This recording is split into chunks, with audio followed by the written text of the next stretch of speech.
Hello les taureaux, j'espère que vous allez bien. Aujourd'hui on se retrouve pour votre guidance du mois de septembre 2024. Bien entendu ça reste une guidance générale, donc ne prenez que si ça résonne en vous, que si ça vous parle, c'est très important. Comme toujours, je vous inviterai à aller voir votre signe solaire, ascendant, lunaire, pour avoir le plus d'informations possibles pour vous, pour ce mois. Et pour les personnes qui souhaitent prendre rendez-vous, que ce soit pour un soin énergétique, un accompagnement holistique, une guidance privée, du feng shui, de la géobiologie ou de l'architecture d'intérieur, vous avez mon adresse mail en barre d'infos, ainsi que les liens pour réserver directement le rendez-vous qui vous intéresse. Également pour les personnes qui sont intéressées par les événements à venir, que ce soit des événements que je propose ou des événements auxquels je participe et vous pouvez me retrouver, vous avez le lien en barre d'informations. Et également vous pouvez me retrouver sur Facebook, Instagram, LinkedIn et TikTok. Bon les amis, on est parti pour votre guidance. Alors, sur ce mois de septembre, les taureaux, il peut être question d'une personne de signe d'eau, cancer, poisson, scorpion, qui ne va pas forcément très bien. Sinon, c'est vous qui, qui allez être vraiment dans une immaturité émotionnelle, qui allez être dans le sacrifice émotionnel, qui allez peut-être un peu trop donner, possiblement, qui allez être dans un côté dépendance affective, voilà, ou sabotage émotionnel. Ok, donc ça peut être vous, comme ça peut être la personne en face de vous qui va être comme ça. Ok. Alors, au niveau de votre sphère énergétique sur ce mois, on voit que vous posez beaucoup de questions, vous êtes perdu, vous n'arrivez pas à y voir clair dans une situation, vous faites beaucoup de films, beaucoup d'illusions, vous avez du mal à montrer qui vous êtes au final, ou à comprendre même qui vous êtes, parce que là vous vous posez des questions sur les illusions que vous vous faites et sur les masques que vous portez ou que les autres portent également. Peut-être aussi vous vous demandez, vous posez des questions sur qu'est-ce qui est beau, qu'est-ce qui vaut le coup, qu'est-ce qui a de la valeur, ce genre de choses. Alors, au niveau de ce que vous avez à travailler, on voit qu'il y a un gros manque de confiance qui est en train de sortir sur le mois de septembre, surtout lié à la mère. Donc, que ce soit par rapport à votre mère, que ce soit vous en tant que mère, par rapport à la mère de vos enfants ou par rapport à l'image maternelle également. Ok, donc on se pose beaucoup de... C'est parce qu'on manque de confiance en soi qu'on se pose beaucoup de questions, qu'on met beaucoup de choses en cause sur ce mois de septembre et on se fait beaucoup de films, beaucoup d'illusions par rapport à notre mère. Encore une fois, ça peut être vous en tant que mère, par rapport à la mère de vos enfants, par rapport à votre mère ou par rapport à l'image de la mère, par rapport à la notion de maternité. En tout cas, on se pose beaucoup de questions et peut-être qu'on pose beaucoup de questions à cette personne en question, encore une fois, avec qui on travaille ce lien maternel et on manque de confiance parce qu'on se fait des films, on se fait des illusions et on se met un petit peu la rate au courbouillon pour pas grand chose au final. Ok. Alors, au niveau des mémoires qui vont venir vous influencer sur ce mois de septembre, que ce soit de cette vie, de votre enfance, du transgénérationnel ou du karmique, il y a une notion où en fait vous êtes en train de revivre quelque chose que vous avez potentiellement déjà vécu au niveau des mémoires. C'est le fait d'une fin de relation brutale parce qu'on travaille trop. C'est-à-dire que le fait de trop faire d'efforts, de trop travailler, d'être trop dans cette intensité professionnelle peut-être, peut casser une relation potentiellement. Ça ne veut pas dire que ça va arriver, mais c'est une mémoire qui vient tourner autour de vous sur ce mois de septembre. D'accord ? Alors, on va aller voir maintenant comment ça se passe sur les différentes sphères de votre vie. Alors, sur votre sphère matérielle physique, votre vie de tous les jours, on peut parler d'une personne de signe de feu, bélier, lion, sagittaire, avec qui on doit réussir à trouver des compromis par rapport à des jalousies, par rapport à des énergies négatives ou par rapport à des triangulaires, en tout cas des personnes qui essaient de vous mettre des bâtons dans les roues. Il est possible que ce soit pas vis-à-vis d'une personne de signe de feu, mais plutôt que ce soit à vous d'être en posture de leader, en posture de quelqu'un qui propose en tant qu'acteur pour trouver un compromis vis-à-vis de ces énergies négatives ou de ces personnes qui vous jalousent ou qui essaient de vous tirer vers le bas. Ok. Ensuite, au niveau professionnel, on peut parler d'une personne du signe du bélier, on peut parler d'un homme ou d'une polarité masculine, que ce soit vous ou la personne en face. Alors, vis-à-vis de cette personne, il n'y a pas spécialement de jugement. Alors, soit vous ne jugez pas cette personne, soit cette personne ne vous juge pas. Et également, il n'y a pas spécialement de jugement vis-à-vis de la notion d'ancrage, de stabilité que vous avez professionnellement parlant et des choses que vous êtes en train de mettre en place, des pions que vous êtes en train de jouer pour avancer dans votre vie professionnelle. Ok. Et au niveau sentimental, on voit que vous êtes un peu perdu, vous savez pas ce que vous voulez par rapport à une réconciliation, oui, non, est-ce que c'est une bonne idée ou pas, en tout cas vous voulez la paix, mais vous savez pas forcément trop comment faire pour l'avoir cette paix et pour faire en sorte que les choses se passent bien, se passent correctement.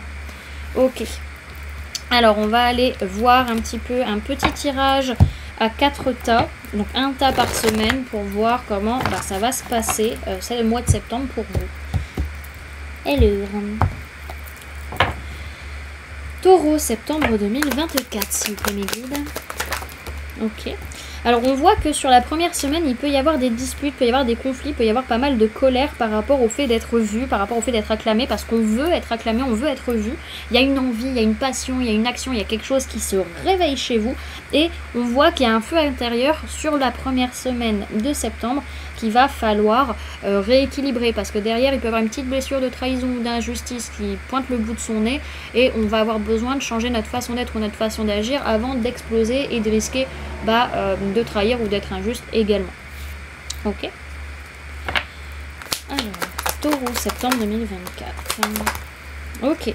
Alors, aux deuxième semaine du mois de septembre, on peut parler de vous, on peut parler d'une autre personne du signe du Taureau, on peut également parler d'une personne du signe de la Vierge. En tout cas, on voit que c'est une semaine où, comment dirais-je, où on va prendre le temps de s'isoler, de réfléchir, de se poser les bonnes questions sur là où on veut aller, sur comment on veut s'élever, sur des formations qu'on veut faire ou sur des formations que l'on veut proposer. Ça peut être aussi prendre le temps de réfléchir peut-être par rapport à l'éducation des enfants pour certains.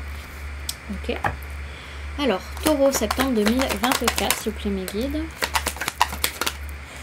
Alors, troisième semaine, on voit qu'il peut y avoir une fête, un événement, un engagement avec une personne du signe de la Balance. Pour d'autres, c'est un événement, un engagement peut-être, en tout cas au niveau juridique, judiciaire, administratif. En tout cas vis-à-vis de ça, vis-à-vis de cet engagement ou de cet événement, on va, sur la troisième semaine de septembre, trancher, prendre des décisions et faire preuve de justesse.